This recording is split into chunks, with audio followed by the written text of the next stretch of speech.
Triratna Saranam Nam Amitabhaya Buddhaya. As described in previous stanza, Acharya is talking to a man who is totally attached to the body of a woman, and now woman is dead, and apparently the body is given to the vultures, who are ripping the body apart and eating the flesh of the dead body of the god. And the man who was so protective of the girl previously when she was alive, that he would not allow other people to even look at her, and now he is so helpless that he is not able to protect the girl. Only was the man able to see what is the nature of the body. He would not be so attached to the body, which is nothing more than muscle and bone. The muscle and bone, which are in fact liked by vultures, and Acharya is seeing the body of the body, not only the girl, everyone's body, as a food of vultures and other carnivorous animals. And we, out of ignorance, are getting attached to body and wasting our energy on making that body, which is nothing more than food for other animals, beautiful by offering all sort of things like garlands, ornaments, etc. So with this background, the English translation of the stanza 46 and 47 of the practice of meditation, written by Acharya Santideva in the book which is termed as Conduct of Bodhisattva, but in Sanskrit or in Nepali it is known as Bodhicaryavatara. Okay, so here Acharya is using this example of the man and woman who is now dead and getting eaten by vultures, and the helplessness of the man who was once so protective of her is unable to do anything now. He is using the example as metaphor to make us understand what is the real nature of the body. Now, what is the real nature of the body? It is impermanent, that it gets old, and it is nothing more than flesh, bone, fat, blood, which can be delicious food for another animal. For us human, the body might appear very beautiful, but the same body can appear as a food to another animal, such as carnivorous animals. Because you are so attached to the body, you don't see it, okay, and you do all sort of activities to make that body more beautiful. But since it is impermanent and has the nature of decaying, it will die one day.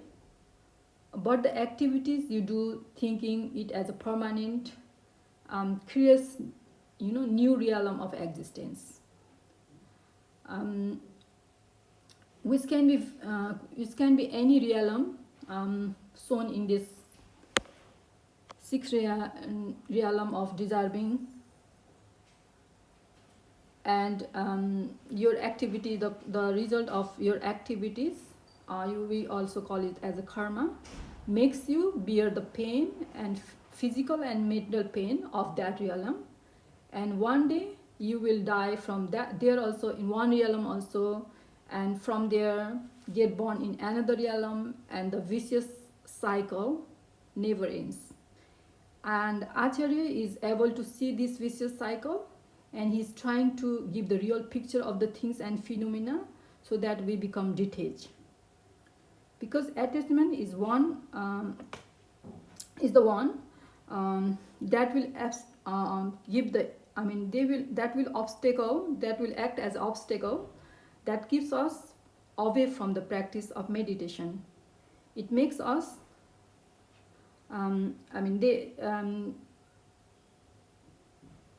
it makes us think that the practices are useless, and it makes us run behind the object of attachment, etc. Okay, this is how the practice of detachment is done in unbroken lineage of Buddha under the guidance of spiritual mentor or friend.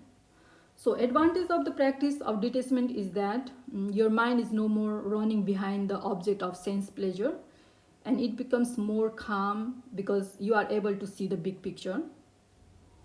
But the disadvantage of overdoing the practice is that it can make you arrogant, and you might start judging other people, demeaning other people, and might get angry if someone disturb you from the practice, etc. And this type of if this happens, this type of emotions themselves are non-virtuous, and as with any non-virtuous conduct, this way of thinking will pull you to the any of these suffering realms and make you suffer there physically and mentally. So you need to be more alert and mindful and aware of type of thinking and emotion that is happening inside you every moment. And as soon as you see that these negativity are arising in your mind, you need to stop the practice of detachment and start the practice of compassion and kindness and use it as an antidote. Because whole point of doing practice of detachment is to free your mind from the influence of the object of your sensual pleasure. It doesn't mean, this practice is not done to make your mind more malicious and negative. Okay, so but we all know that the advantage of doing practice of compassion and kindness is that this is going to, it will help you, it will help to stop you going to the another extreme of malice and being angry. So it cures the and it acts as an antidote to the malice. But if you apply this practice, if you do this practice too much, then you fall in risk of becoming atheist again. Okay, so you go to the ground zero again, go back to the same place where you were starting to walk. Okay, so you should learn to use both practices, the practice of detachment and the practice of compassion, kindness, in a balanced way. Okay, and for this you need to be very you need to learn to be mindful and aware of your mental state, type of chattering that is happening inside your mind, and type of emotion that are arising in you. So this is what this practice of the first stage of meditative absorption practice picture. This picture is saying. Here the black color of the animals represents the afflictions which are generated due to attachment and anger, and the monk is the practitioner itself, or himself or herself, and the hook and the rope the monk is carrying on his hand represents the mindfulness and awareness. So anger and attachment are two extremes which should be avoided by everyone, not only practitioners but the layperson also, because this makes us to act negatively and create suffering.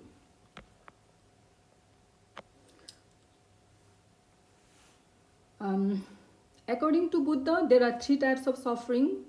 One is the mental and physical suffering. We all are aware of this. And another is suffering of change, like keep on changing. Like biggest suffering of change is the death itself. Okay, we all have to die, and that's the biggest suffering.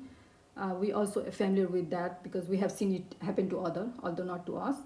But the third one is the most vicious type of suffering, which is called as suffering of cyclic existence, which is denoting same thing, this sixth realm. Okay?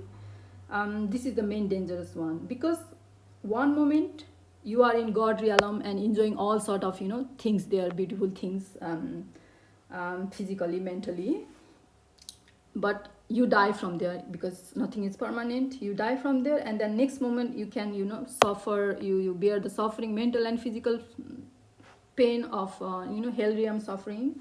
And these all are due to your mental state, whether there is attachment arising there or anger arising there. So when we say the Buddha showed the path that takes us out of suffering, we are referring to this whole 6 realm of suffering. And the mental and physical suffering you experience comes within that realm. Okay, every realm you will suffer. So this is the, 6th realm of existence itself is the suffering. And when we say that Buddha showed the path, we mean that he showed this path, the path which will lead you out of this 6 suffering. Okay, this is the most dangerous type of suffering, which creates other 2 type of suffering. So to conclude, attachment is not good because it creates suffering. So we practice the detachment practice so that we can free ourselves from attachment. But the overdoing of this practice of detachment can make us, or can throw us to another extreme of malice, and make us become negative, which also gives rise to suffering, obviously. So to protect ourselves from falling to that extreme of malice and anger, we do the practice of compassion and kindness. Okay, so that's the advantage of compassion and kindness, practice of compassion and kindness.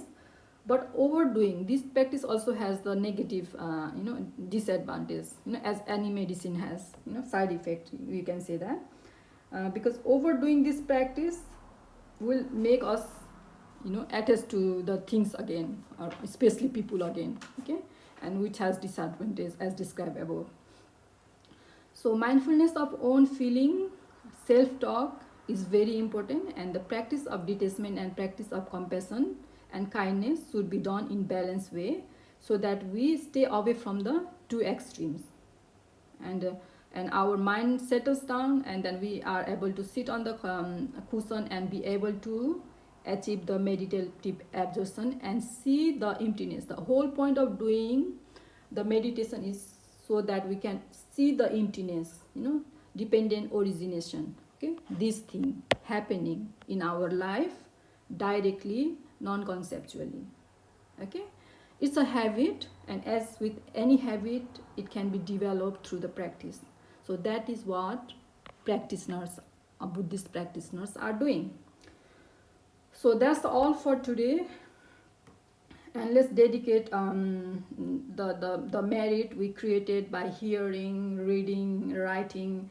And someone said that they copy my post also, so copying and me translating this and talking to you, making videos, these are all meritorious things. Okay, so they will bring happiness in the future. So let's dedicate this merit,